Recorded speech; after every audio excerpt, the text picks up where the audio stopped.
Nigeria, among some other third world petroleum producing countries, made some serious economic errors during the 70s and in the early 80s. If you talk about the root cause in relation to the reason why we are where we are today as a nation, then it can be traced afar back to these times. For a little more than 4 years, Nigeria was the great African exception. It was democratic and had money. After years of military rule, Nigeria adopted the constitution in 1978 and held a federal, state, and presidential elections in 1979. And as the price of oil skyrocketed, the country began to enjoy economic prosperity, a degree of social stability, and political influence amongst the African states.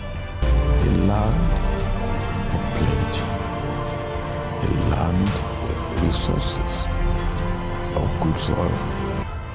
As in other rich oil nations, however, Nigeria's wealth was not evenly distributed. A few Nigerians became millionaires while many lived in poverty. But both the government spokespersons and the Western friends and allies would say that the country and its institutions needed time to get mature. When revenues from oil dropped significantly due to the excess supply of oil worldwide, the prices dropped down and time ran out for President Shehu Shagari, who was the then democratically elected president of the Federal Republic of Nigeria. During this sensitive period, another military coup surfaced. On the last day of the year 1983, a junta of young generals quickly and almost bloodlessly swept out the politicians along with the constitution and institutions of civilian government. The soldiers said that what Nigeria had was a sham democracy and claimed that the economy was not developing as expected. On the contrary, the regime leader, Major General Muhammadu Buhari, said that the economy was in danger of collapse, that Nigeria's economic situation had become a very critical one at that time.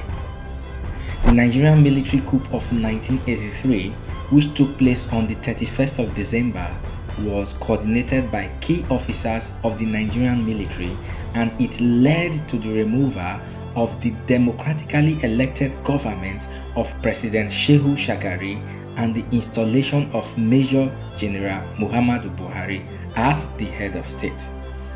Tension escalated between the Nigerian civilians in government and the military. One major incident we cannot forget was when General Muhammadu Buhari, the commanding officer of the 3rd Division, cut off fuel and food supply into the neighboring country called Chad. This action was triggered by border disputes between Nigeria and Chad that was opposed by President Shehu Shagari. But Buhari disregarded orders by Shehu Shagari to avoid entering Chadian territory. Rather, his unit pursued the Chadian intruders as far as 50 kilometers into the Chadian territories. This incident was one of the major contributing factors to the coup, as it placed the civilian government and military on opposite sides of a highly divisive issue.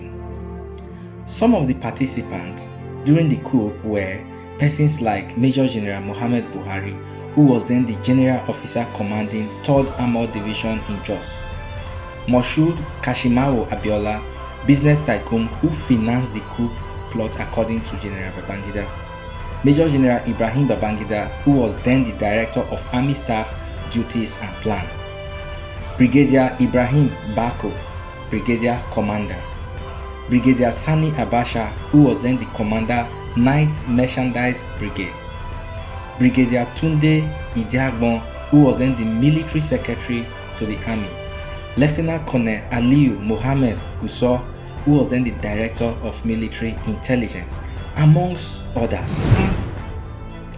Part of the errors that made Nigeria where they are today and where we are today was also in the area of mismanagement and corruption. Economists generally agree that the issue of mismanagement and corruption was beyond the control of civilian government, such as the sharply reduced demand for Nigerian oil and the world recession. But there were also political factors that included financial mismanagement and rampant corruption which surfaced. Nigeria, like other heavily populated third world petroleum producers including Venezuela, Iran, Mexico, and Indonesia, made some serious economic errors. Its budget assumed continuing oil wealth and government-initiated policies that drove farmers off the land and into ill-prepared city. The currency, which is the naira, was maintained at greatly overvalued rates of exchange, making imports unrealistic, cheap and domestic products uncompetitive. The gap between the naira official and market value also provided many opportunities for corruption through foreign exchange tricks. Billions of oil dollars were lavished on prestige projects. There were rooms for ill-conceived investment.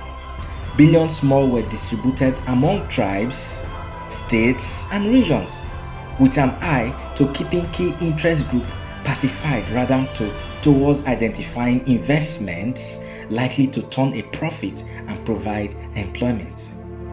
It even reached the extent when e be say some economists from Obodo Ibo come dey talk say our wealth for Nigeria na something when dem dey call give and take rather than something when supposed to be to create wealth for the nation. By the time Mr. Shagari presented his new budget just 2 days before the coup took place, he was confronting an economic landscape. In 1984, economic analysts predicted that Nigeria can hope to realize a total income of no more than $10 billion, as much as 95% of that derived from the sale of oil.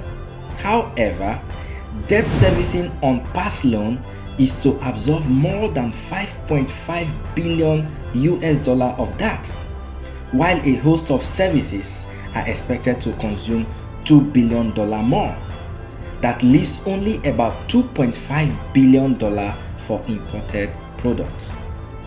Yet, even during the final days of the Shagari administration, following austerity measures that diminished the popularity of the former president, Nigeria's imports, including food and other essential commodities, were running at 650 million US dollar a month, or 7.8 billion a year.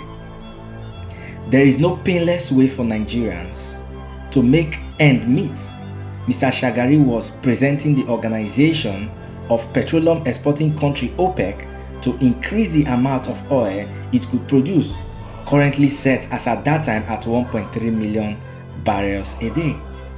Mr. Buhari said that pressure will continue, but oil industry sources says they doubt that Saudi Arabia, which is the key OPEC member, is likely to give much ground on the production of quota. There comes the IMF, and now it was time for more bargain for flexibility.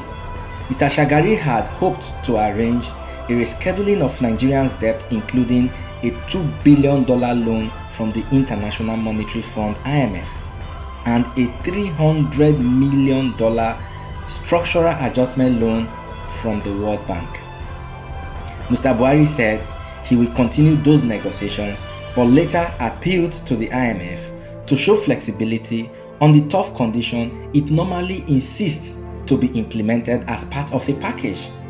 As of that time, Nigeria overall foreign debt arrived at an estimate of between 22 billion and 25 billion US dollar, more than previously believed, but its short-term arrears is estimated at between 5 billion and 8 billion. The figures then were perceived to be a little more than educated guesses, because one of Nigeria's chronic problems till date is a lack of accuracy and reliable economic data. During this period, it was imperative to look into monetary reform. Hence, Mr. Buhari had to sound it clear to Mr. Shagari opposition to devaluation of the naira, saying that it would contribute to inflation and bring in little hard currency in the short run. As of this time, no one needed to be told that a serious monetary reform is necessary because a substantial progress can be made on Nigeria's agricultural program and industrial restructuring. One area in which Mr. Buhari could make a difference is in battling corruption, although Mr. Shagari had proclaimed an ethical revolution and few Nigerians viewed it as a serious effort. Under the civilian administration, for instance, import licenses were often awarded as a way to repay political debt. Then they were resold for 100% of it or more of the cost of the goods to be imported, putting an end to that practice alone. But what Mr. Buhari promised did not inspire confidence because he vowed to rely on the guidance of Nigerian civil service. The basic difference between the Shagari approach and the Buhari approach then has less to do with strategy than with results.